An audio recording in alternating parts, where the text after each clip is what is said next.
لي في الإسلام قولا لا أسأل عنه غيرك قال آمنت بالله ثم استقم. وعن أبي ذر رضي الله عنه قال قال رسول الله صلى الله عليه وسلم اتق الله حيثما كنت وأتبع السيئة الحسنة تمحها وخالق الناس بخلق حسن او كما قال صلی اللہ علیہ وسلم. میرے محترم حضرات اور میرے بھائیوں اور میرے عزیز شاگرد،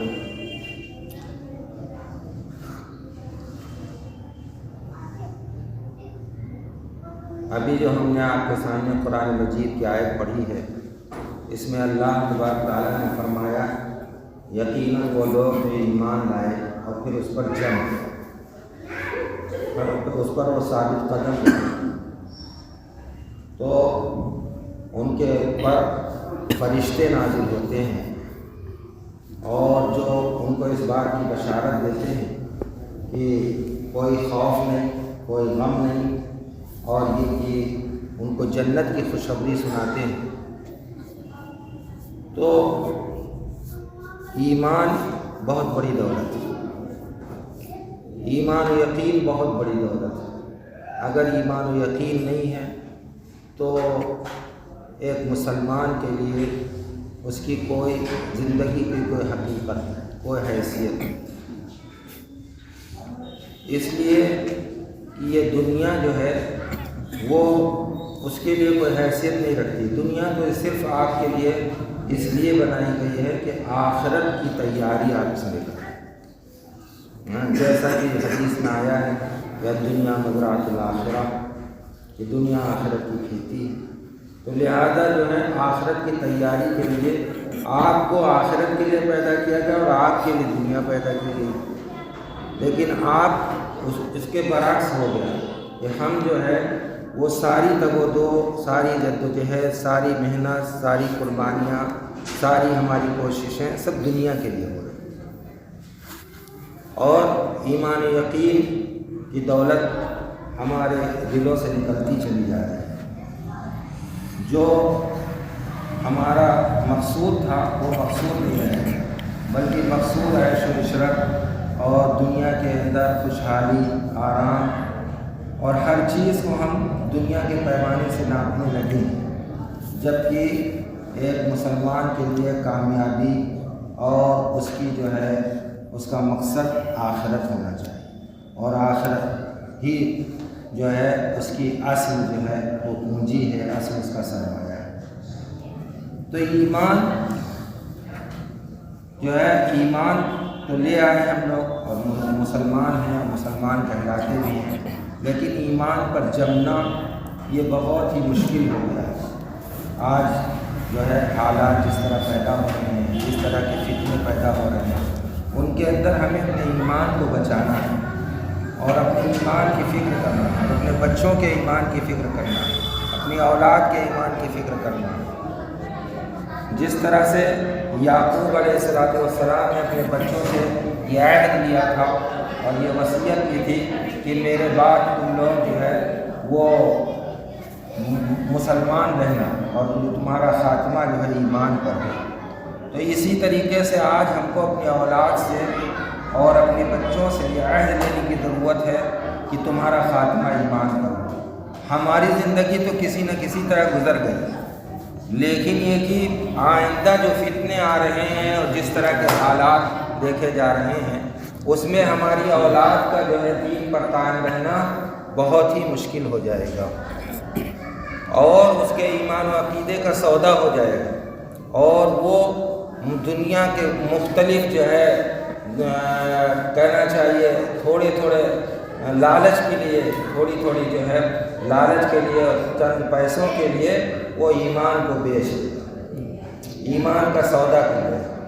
تو لہٰذا جیسے حدیث میں آیا ہے ستکون فتن کقطع اللیل المظلم یصبح المؤمن مؤمنا ویمسی کافرا ویمسی المؤمن وَيُمْسِي مُؤْمِنًا وَيُصْبِحُ كَافِرًا، یعنی ان قریب ایسے فتنے ظاہر ہوں گے کہ جو تاریک رات کی طرح ہوں گے، تاریک رات کے ٹکڑوں کی طرح ہوں گے، اور اس میں انسان جو ہے صبح مومن ہوگا اور شام کو کافر ہو جائے گا، شام کو مومن ہوگا اور صبح کافر ہو جائے گا، یعنی اس کے ایمان کا کوئی ٹھکانہ نہیں رہے گا، ایمان اس کا کسی طرح مضبوط نہیں رہے گا، پائیدار نہیں رہے گا، بلکہ وہ تھوڑی سی لالچ کے لیے، چند سکوں کے لیے، منصب کے لیے، عہدے کے لیے وہ بک جائے گا، فروخت ہو جائے گا، اس کا سودا کر لیا جائے گا۔ تو آج تقریباً اس جیسے حالات آ رہے ہیں، اور یہ دیکھا جا رہا ہے اس طرح کے حالات آ رہے ہیں، اور بہت کچھ حالات پیدا ہو گئے ہیں، بہت عجیب و غریب فتنے پیدا ہو گئے ہیں کہ آدمی جو ہے وہ اس کے ایمان کا کوئی بھروسہ نہیں۔ ایک حدیث میں آتا ہے کہ ایماندار لوگ اٹھ جائیں گے دنیا سے، اور ایمان جو ہے کہا جائے گا کہ فلاں بستی کے اندر فلاں جگہ ایک ایماندار آدمی رہتا ہے، اور جب اس کے پاس ظاہر میں وہ بہت ایماندار نظر آئے گا لیکن حقیقت میں ایماندار نہیں، ظاہر میں بہت۔ تو آج بھی اگر آپ کسی کے پاس کوئی دولت رکھنا چاہیں، کسی کے پاس کسی کو اپنے یہاں ملازم رکھنا چاہیں، یہ سوچیں کہ یہ ایماندار ہے، اور اس کی شکل سے، اس کے چہرے مہرے سے، اس کی وضاحت سے معلوم ہو کہ ایماندار ہے آدمی، لیکن اس کے بعد جب آپ رکھیں گے تو تجربہ ہوتا ہے کہ یہ بھی تو بے ایمان نکلا، یہ تو معلوم ہی ہو رہا تھا کہ ایماندار، تو ایماندار لوگوں کی بڑی کمی ہو جائے گی۔ ابھی تو ایماندار ہم لفظ استعمال کر رہے ہیں، لیکن کچھ دنوں کے بعد حقیقت میں ایمان کا سودا ہوگا، یعنی کہ ایماندار اس کو کہتے ہیں بے ایمانی آدمی نہ کرے، اور اس کا دل جو ہے وہ کسی طرح کی خیانت نہ کرے، خیانت میں مبتلا نہ ہو، لیکن کچھ دنوں کے بعد ایسے حالات آ رہے ہیں کہ جس کے اندر انسان جو ہے وہ حقیقت میں ایمان کا سودا کر لے گا، یعنی کافر ہو جائے گا، مرتد ہو جائے گا، اس کے ایمان کا کوئی بھروسہ نہیں رہے گا، اور حالات اس طرح کے پیدا ہو رہے ہیں۔ تو ہمیں جو ہے ایک بات، بنیادی بات یہ کرنا ہے مجھے کہ اپنی اولاد کو اور اپنے بچوں کو بنیادی طور پر دینی تعلیم دیں، اور پورے گاؤں کے اندر، پورے محلے کے اندر اس دعوت کو پھیلائیں کہ بچے ہمارے جو ہے بنیادی طور پر دینی تعلیم حاصل کریں۔ سب جگہ بالکل اس دعوت کو عام ہو جانا چاہیے، بالکل ایک گھر کے اندر اس پیغام کو پہنچنا چاہیے کہ ہمارے مسلمان بچے جو ہے وہ بنیادی دینی تعلیم حاصل کریں گے، وہ کہیں دوسری جگہ نہیں جائیں گے، نہ تو کوئی جو ہے وہ مندر میں جائیں گے، نہ کسی جو ہے کانوینٹ میں جائیں گے، اور نہ کسی جو ہے نرسری میں جائیں گے، بلکہ وہ مدرسے میں پڑھیں گے، اور بنیادی طور پر ان کی دینی تعلیم نہیں ہوگی۔ اس لیے کہ اگر آپ نے ان کی بنیاد مضبوط نہیں کی تو وہ بہک جائیں گے اور ان کے ایمان کا سودا کر لیا جائے گا۔ یہ آپ کو معلوم ہے کہ ایک بات کہ النقش فی جو ہے وہ العلم فی الصغر کالنقش فی الحجر، یہ جو ہے علم بچپن کے اندر پتھر کی لکیر کی طرح ہوتا ہے۔ تو جب آپ جو ہے وہ سادی تختی پر بچے کے اگر اس کے دین بٹھا دیں گے اور ایمان و عقیدے کی اہمیت بتا دیں گے، اسے لا الہ الا اللہ محمد الرسول اللہ سے روشناس کرا دیں گے، اور اس کی اہمیت کو دل میں بٹھا دیں گے، تو پھر اس کے بعد وہ ڈاکٹر بنے، انجینئر بنے، کتنی بلند اعلیٰ سے اعلیٰ تعلیم حاصل کرے، لیکن تب وہ اس کے ایمان کا کوئی شخص سودا نہیں کر پائے۔ لیکن اگر اس کی بنیاد کمزور ہوئی اور بنیاد میں اس کو لا الہ الا اللہ نہیں پڑھایا گیا، بلکہ اس کو جو ہے سوریہ نمسکار کرایا گیا اور طرح طرح کی اس کی چیزوں میں داخل کر دی گئی عقیدے کے اندر، اور اس کو جنگل من کا ادھیائے پڑھایا گیا، تو کیا ہوگا کہ کوئی بھی اس کے دین و ایمان کا سودا کر لے گا، معمولی سی لالچ پر وہ بہک جائے گا، معمولی سی لالچ پر اپنا دین بیچ دے گا۔ تھوڑا سا اگر عہدے کا لالچ ہوگا، یا کسی طرح کا حکومت کا خوف ہوگا، یا کسی طرح کوئی منصب کا لالچ دے گا، تو فوراً اپنے دین کو بیچ دے گا۔ لہذا سب سے زیادہ فکر کی بات یہ ہے کہ ہم اپنے اولاد کو ایمان والا بنائیں، اپنے بچوں کو بنیادی طور پر دینی تعلیم دیں، اور اس پیغام کو پورے ہر گھر تک پہنچا دیں، ہر گھر تک پہنچا دیں کہ ہمارے بچے جو ہے وہ نرسری میں نہیں جائیں گے، ہمارے بچے کسی ہندو اسکول میں یا مسلم اسکول میں نہیں پڑھیں گے، ہمارے بچے کسی کانوینٹ میں نہیں پڑھیں گے۔ آج تو ہمارے لوگ فیشن کے مارے بچوں کو اپنے پڑھانے لگے ہیں اس کے اندر کہ صبح بچہ اٹھا اور اس کو نہا دھو کر کے ذرا پینٹ کو پہنا دیا نیکر ہو کر، تو ہمارے فیشن کے اس میں دیوانے، حالانکہ اس سے زیادہ پیسہ خرچ کرتے ہیں، اس سے زیادہ پیسہ بہت برباد اس میں ہوتا ہے اور حاصل اس کا کچھ نہیں ہوتا ہے، دین و ایمان سے بک جاتا ہے، اور کوئی لڑکے کو کوئی بڑی نوکری بھی نہیں ملتی ہے مسلمان لڑکوں کو۔ تو اس سے کیا فائدہ اس تعلیم سے کہ ہم اس کو نہ دنیا کا رکھیں اور نہ آخرت کا رکھیں۔ کم سے کم ایک مسلمان کو اس بات کی تو فکر کرنی ہے کہ ہم اپنے بچے کو آخرت والا بنائیں۔ وہ تو زندگی بہت طویل زندگی ہے، یہ تو چند روزہ زندگی ہے، کسی نہ کسی طرح کٹ جائے گی، لیکن یہ کہ جو ایک طویل زندگی ہے، لامحدود زندگی ہے، لامتناہی زندگی ہے، اس کے لیے تو ہم اپنی اولاد کو تیار کریں۔ یہ ماں باپ سے سوال ہوگا، یہ ہم لوگوں سے سوال ہوگا کہ ہم نے اپنے اولاد کو اور اپنے بچوں کو دینی تعلیم کیوں نہیں دی۔ ہم یہ نہیں کہتے ہیں کہ ہر بچے کو آپ مولانا بنا دیجیے، ہر بچے کو آپ حافظ بنا دیجیے، قطعاً نہیں کہتے، لیکن یہ ضرور کہتے ہیں کہ ابتدائی اور بنیادی تعلیم اس کی دینی ہونی چاہیے۔ بنیادی تعلیم پہلے مکتب سے اس کی تعلیم 5ویں تک 8ویں تک کی تعلیم دلائیے، اس کے بعد اس کا BA میں داخلہ کرائیے، انٹر میں داخلہ کرائیے، اس کو ڈاکٹر بنائیے، انجینئر بنائیے، اعلیٰ سے اعلیٰ تعلیم دیجیے، اس کے مخالف نہیں، لیکن اس بات کے ضرور مخالف ہیں کہ بنیادی طور پر اگر بچے کو دینی تعلیم نہیں دی گئی تو آپ کے بچے کے دین کا ایمان کا کوئی جو ہے بھروسہ نہیں ہے، وہ آپ کے دین ایمان باقی رہے گا نہیں۔ تو لہٰذا اس بات کی بہت فکر کرنے کی ضرورت ہے کہ آج سے یہ بات جو ہے حضرت مولانا علی میاں صاحب فرماتے تھے، گھر گھر مکتب قائم کیا جائے، مسجد مسجد مکتب قائم کیا جائے، قریہ قریہ مکتب قائم کیا جائے، لیکن آج اس پیغام کی ضرورت آج بڑھ گئی ہے، اس لیے کہ جو حالات پیدا ہو گئے ہیں، ان حالات کے اندر اگر جو ہے ہم نے اپنے اولاد کی فکر نہیں کی تو ہماری اولاد جہنمی ہوگی، ہماری اولاد جو ہے نعوذ باللہ اور اللہ نہ کرے وہ جو ہے جہنم میں داخلے والی اور جہنم میں جانے والی بن جائے گی، اور ہم اس کے لیے خود جو ہے تیار کر دیں گے ایسا ماحول اور ایسی جو ہے تعلیم دے کر کے ہم اس کو تیار کر دیں گے کہ وہ جہنم کے راستے پہ پڑ جائے گی۔ تو لہٰذا اولاً تو اس بات کی آپ کو فکر کرنی ہے کہ ہم اپنی اولاد کو بھی تعلیم بنائیں گے اور ساتھ ساتھ اس دعوت کو پھیلائیں گے پورے قرب و جوار میں، پورے محلے میں، پوری بستیوں میں، ایک ایک گھر میں جا کر کے، اور ان بچوں کو کفر سے نکالیں گے، ان بچوں کو اس تعلیم سے نکالیں گے، اور تمام لوگوں کو، مسلمانوں کو اس بات کی فکر کرنا ہے۔ مسلمان جو ہے اس دنیا میں اس لیے نہیں آیا ہے کہ وہ کھائے اور مٹر گشتی کرے اور خوب عیش و آرام کرے اور خوشحال زندگی گزارے۔ مسلمان تو اصلاً آیا ہے اسی لیے کہ آخرت کی فکر کرے۔ کن فی الدنیا کانک غریب و عابر سبیل، دنیا میں اس طرح رہو کہ گویا کہ مسافر ہو یا جو ہے کوئی اجنبی ہو، تو اس طریقے سے دنیا میں زندگی گزارنا۔ لیکن آج ہم سب کا وہی حال ہے، ہم بھی مستثنا نہیں ہیں اس سے، یہ جو ہے ہم سب کا یہ حال ہے کہ دنیا میں ہم غرق ہو گئے ہیں، دنیا میں مست ہو گئے ہیں، لیکن جو حالات ہم جو ہے بتا رہے ہیں اور پتہ دے رہے ہیں آگے کی، تو اس بات کی وجہ سے ہم کو اس بات کی فکر کرنی ہے کہ ہماری اولاد جو ہے دین کے راستے پر رہے، ہماری اولاد جو ہے اپنے ایمان کا سودا نہ کرنے پائے۔ اس لیے کہ جو فتنے آ رہے ہیں، جس طریقے کی لالچ آپ کو دی جائے گی، جس طریقے سے آپ کا ضمیر خریدا جائے گا اور آپ کے ضمیر کا سودا کیا جائے گا، وہ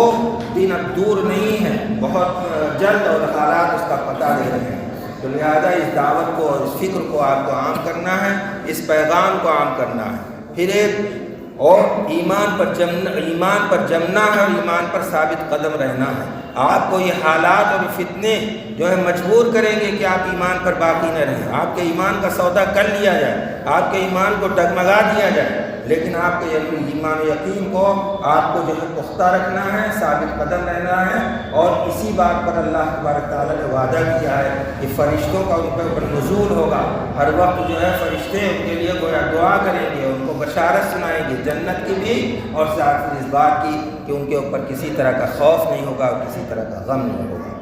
پھر ایک حدیث ہم نے پڑھی کہ اللہ کے رسول صلی اللہ علیہ وسلم سے پوچھا گیا کہ کوئی ایسی بات بتا دیجئے کہ جو کہ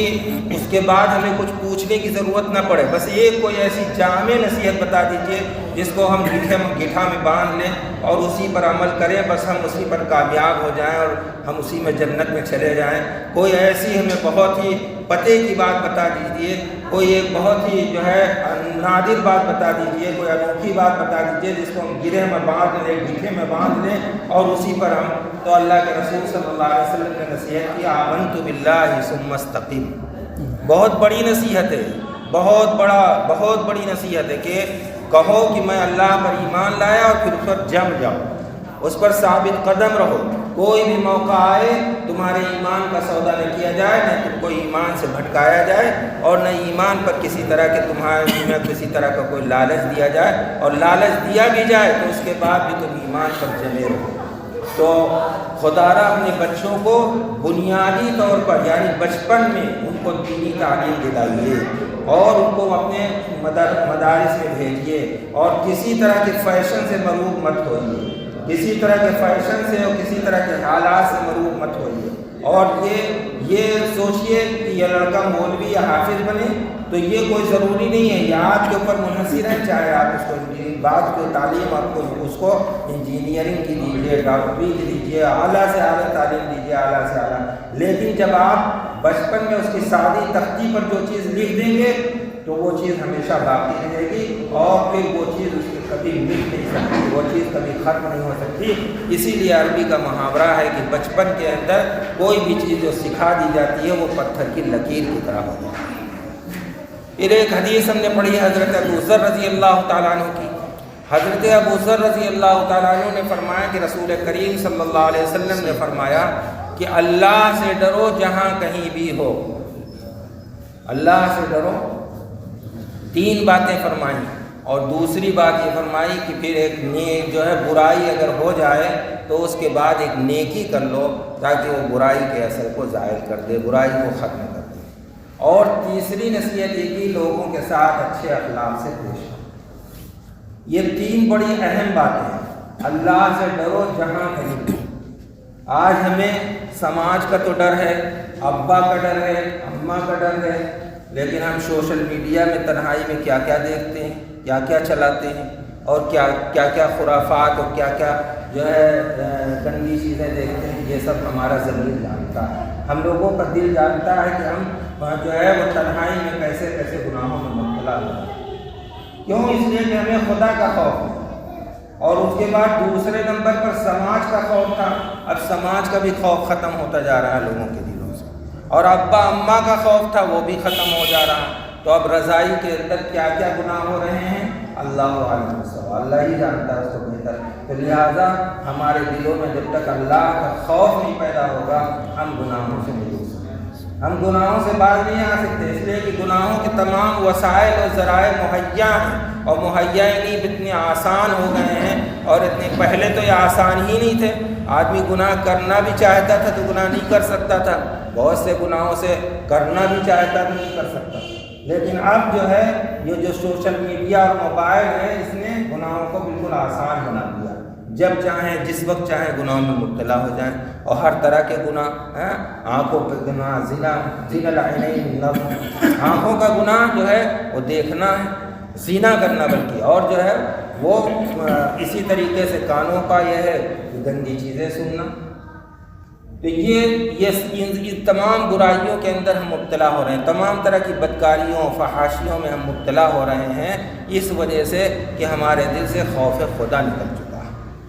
اور خوف خدا نکل چکا، اور پھر اب کہ خوف سماج بھی اب نہیں ہے، اس لیے کہ سماج بھی سب پورا اسی طرح کا ہوتا چلا جا رہا ہے. جب معاشرہ ہی ویسا ہو جائے، کوئی کسی کو ٹوکنے والا نہ ہو، کسی غلط بات پر نکیر کرنے والا نہ ہو، کوئی برائی پر برائی کہنے والا نہ ہو، تو سماج کا بھی ڈر ختم ہے. اس لیے کہ پہلے تو لوگ یہ ہوتا تھا کہ وہ چچا ملیں گے کہیں گے کیا کر رہے تھے تم، تو ڈر جاتا تھا آدمی، ارے بھائی نہیں ایسا نہ کرو، کہیں چچا پوچھ بیٹھیں گے کہ کیا کیا تھا. وہ دادا میاں ملیں گے تو کہیں گے کہ راستے میں کہیں گے کیا کر رہے تھے آپ، تو ڈر جائیں گے. یا یہ کہ مولوی صاحب تھے وہ بغیر ٹوپی کے گھوم رہے تھے اور ایسے ایسے فلاں جو ہے وہ اجنبی اور عورت کو لیے تھے، تو دوسرے سے ڈر جاتے تھے. لیکن اب تو معاملہ یہ ہے کہ سماج بھی ہمارا اتنا جو ہے گیا گزرا ہو گیا ہے، معاشرہ اتنا گیا گزرا ہو گیا ہے، وہ کسی بات پر ٹوکتا نہیں، کسی گناہ پر نہیں ٹوکتا، کسی غلط بات پر نہیں ٹوکتا، اس لیے کہ ہر آدمی تقریباً اسی طرح سے ملوث ہے. تو اس لیے اللہ کا خوف اگر ہمارے دلوں میں نہیں پیدا ہوا تو اس صورت میں تب تک ہم گناہوں سے نہیں بچ سکتے۔ گناہوں سے بچنے کی صرف ایک شکل ہے کہ صرف اللہ کا خوف پیدا ہو اور آخرت کی فکر پیدا ہو کہ ہمیں جنت جانا ہے، ہمیں جو ہے آخرت میں ہمارا حساب و کتاب ہوگا اور اللہ تبارک تعالیٰ ہمارے گناہوں کا ہمیں بدلہ دیں گے، سزا دیں گے۔ تو جب تک اس بات کا اچھی طرح سے ایمان و یقین ہمارے دلوں میں نہیں بیٹھے گا، اس وقت تک خوف خدا کے بغیر گناہوں سے ہم نہیں ہو سکتے۔ گناہ جو ہے وہ گناہوں میں ہم ڈوبے رہیں گے۔ تو سب سے پہلے اس بات کی ہمیں فکر کرنا ہے کہ اللہ کا ڈر، اللہ کا خوف ہمیں پیدا کرنا ہے۔ اللہ کا خوف حیثما کنت، اتنی زبردست اللہ کے رسول صلی اللہ علیہ وسلم نے اتنی زبردست قید لگا دی کہ جس کی وجہ سے جہاں کہیں بھی تم ہو، تو جہاں کہیں پر بھی ہو، یعنی تنہائی میں ہو تب بھی، لوگوں کے سامنے ہو تب بھی، اور رضائی کے اندر ہو تب بھی، اور جو ہے بازار میں ہو تب بھی، اور گھر کی چہار دیواری میں ہو تب بھی، اندھیرے میں ہو تب بھی، اجالے میں ہو تب بھی، یعنی اس طریقے سے گویا حیثما کنتا اتنا زبردست قید لگا دی کہ جہاں کہیں پر بھی ہو اللہ سے ڈرتے رہو، اللہ سے ڈرتے رہو، لوگوں کے سامنے صرف نہیں بلکہ ہر جگہ خدا کا خوف ہونا چاہیے۔ دوسری بات یہ کہ اگر گناہ کوئی ہو جائے تو ایک نیکی کر لے تاکہ اس گناہ کا اثر ظاہر ہو جائے۔ ان الحسنات یذہبن السیئات، قرآن میں آیا ہے کہ نیکیاں برائیوں کو لے جاتی ہیں۔ تو اچھائی قصدن کرے، اچھائی جو ہے قصدن کرے، برائی تو ہو جائے گی، آپ کی برائی قصدن کرنے کا حکم نہیں دیا جا رہا ہے، لیکن اگر برائی ہو جائے تو برائی بھی قصدن کرتے ہیں لوگ، لیکن یہ برائی قصدن تو نہیں کرنا چاہیے، لیکن اگر برائی ہو جائے تو اس کے بعد نیکی کر لیں۔ نیکی کے کیا طریقے ہیں؟ بہت سے طریقے ہیں۔ کچھ صدقہ و خیرات کر دیں، کوئی ایسا گناہ ہو جائے تو صدقہ خیرات کر کے اس گناہ کو ہلکا کر لیں، استغفار کر لیں، 2 رکعت نماز نفل پڑھ لے، کسی غریب کی مدد کر دے، کسی کو راستہ دکھا دے، کسی سے اچھی طرح سے بات کر لے، یہ سب ثواب کے کام ہیں۔ کسی خندہ پیشانی کے ساتھ اور خوشی کے ساتھ، ہنسی کے ساتھ اور بشاشت کے ساتھ کسی سے ملاقات کر لے، تو یہ سب ثواب کے کام ہیں۔ تو اس کے ذریعے سے اس نیک برائی کا اثر ظاہر ہو جائے گا۔ تو مطلب یہ کہ کوئی بھی آپ سے برائی ہو جائے، چاہے وہ قصدن یا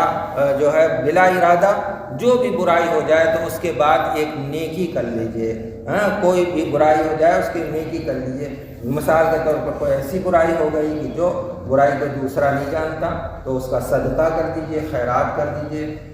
غریب کو کچھ مدد کر دیجئے، استغفار کر لیجئے، تنہائی میں اللہ سے معافی مانگیے۔ یہ جو ہے گویا اللہ کے رسول صلی اللہ علیہ وسلم نے بتایا کہ اتبع السیئۃ الحسنہ تمحوها وخالق الناس بخلق حسن، اور لوگوں کے ساتھ اچھے اخلاق سے پیش آئیے۔ اخلاق تو ہمارے بالکل نظارت ہیں، اور اخلاق بہت ہی بد اخلاقیاں ہونے لگی ہیں۔ اب کوئی اخلاق جانتا ہی نہیں کہ اخلاق کسے کہتے ہیں، اچھے اخلاق سے پیش آنا کس کو کہتے ہیں۔ یعنی ہر آدمی جو ہے وہ بالکل بزی ہے، مشغول ہے، کوئی کسی کو کسی کی فکر نہیں، کسی سے نہ سلام، نہ دعا، نہ کسی کی خیریت، نہ کسی کا سامنے جو ہے اس کی عزت کرنا، اس کا احترام کرنا، بڑوں کا عزت، بڑوں کی عزت احترام کرنا، اور چھوٹوں پہ شفقت کرنا، سب آدمی بھول گیا، سارے طرح سب اخلاق بھول گیا، کوئی اخلاق اس کو یاد نہیں رہ گئے۔ تو اللہ کے رسول صلی اللہ علیہ وسلم فرما رہے ہیں کہ لوگوں کے ساتھ اچھے اخلاق سے پیش آؤ۔ تو یہ 3 بہت اہم باتیں بتائی گئی، یہ 3 بہت اہم باتیں بتائی گئیں کہ اللہ سے ڈرو جہاں کہیں بھی ہو۔ دوسری بات یہ کہ اگر کوئی برائی ہو جائے یا بلا ارادہ یا بال ارادہ تو اس کے بعد ایک نیکی کر لو تاکہ وہ برائی کا اثر نہ جائے۔ اور تیسرے یہ کہ لوگوں کے ساتھ اچھے اخلاق سے پیش آؤ۔ تو یہ 3 باتیں اس حدیث میں فرمائی گئی ہیں۔ تو اب گویا جو ہے ہمیں اس بات کی فکر کرنا ہے کہ ہم اپنے بچوں پر فکر کریں، اور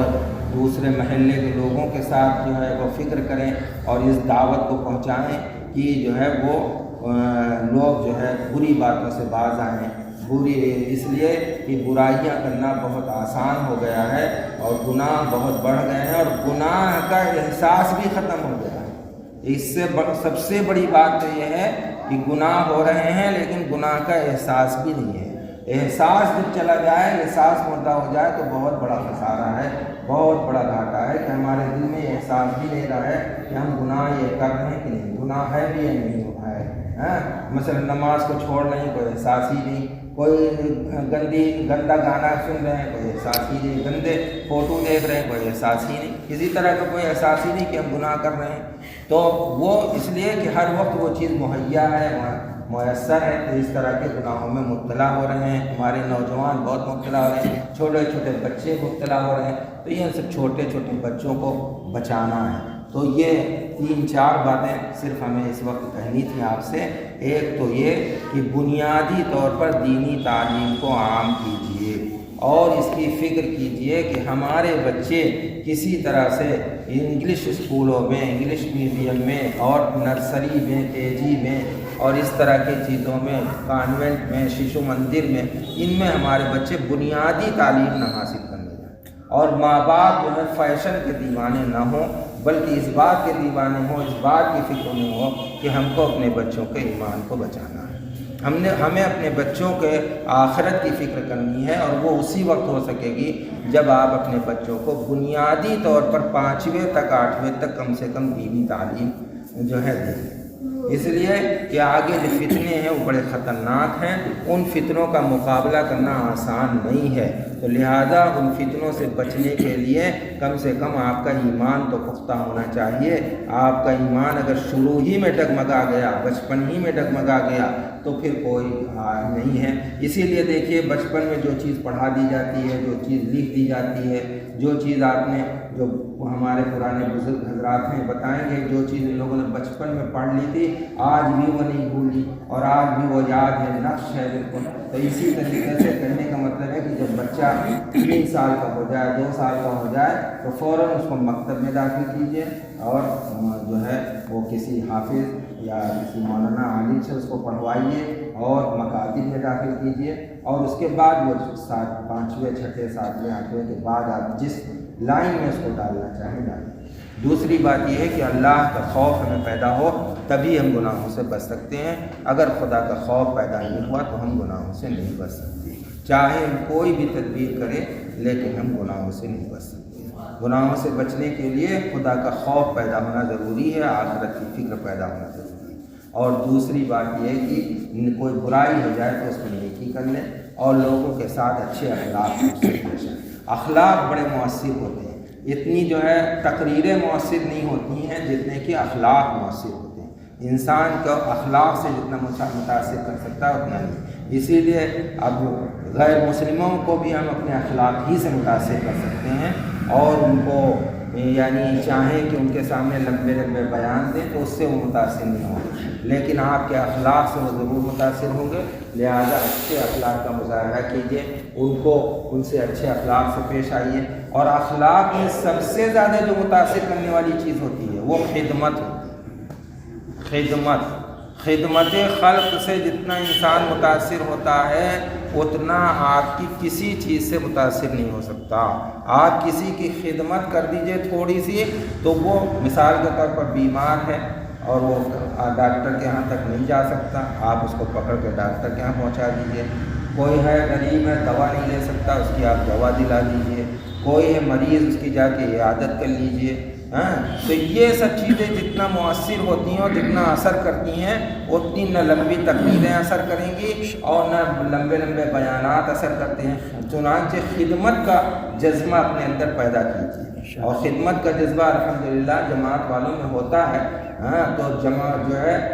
خدمت کا جذبہ پیدا کیجیے۔ اس سے سب سے زیادہ آپ دل جیتنے کا کام اگر کسی چیز سے کر سکتے ہیں تو خدمت سے کر سکتے ہیں۔ مثلا مریضوں کی عادت کرنے گئے، ان کو کچھ پھل فروٹ پیش کر دیے، ان کو کچھ دوائیں لا دی، ان کی ضرورت کی پوری کر دی، تو اس طرح کی جو ہے اس طرح کے کام جب آپ کریں گے تو انشاءاللہ اس کا اثر پڑے گا۔ وہ اس میں آپ کسی طرح کی تفریق بھی نہ کیجیے، نہ ہندو نہ مسلمان کی خدمت میں ہر ایک کے ساتھ اچھے اخلاق سے پیش آئیے اور ہر ایک کی خدمت کیجیے۔ یہ خدمت جو ہے آپ کی ان کی جو ہے دل کی دنیا بدل دے گی، ورنہ جو ہے دل کی دنیا آسانی سے نہیں بدلتی۔ تو یہ جو ہے خدمت کا جذبہ پیدا کیجیے، سب کے ساتھ اچھے اخلاق سے پیش آئیے۔ یہ چند باتیں ہیں، اور یہ کہ ایمان پر ہمیں جمنا ہے، ایمان پہ ثابت قدم رہنا ہے۔ حالات بہت ہی خراب آ رہے ہیں، ایسی ظالم حکومتیں ایسی مسلط ہیں کہ جس کی وجہ سے ہمارے جو ہے ہر دن ہمارے لیے حالات اور ایسے خطرناک فتنے پیدا ہو رہے ہیں کہ جس کی وجہ سے ایمان اور یقین کا بھروسہ نہیں رہ گیا. تو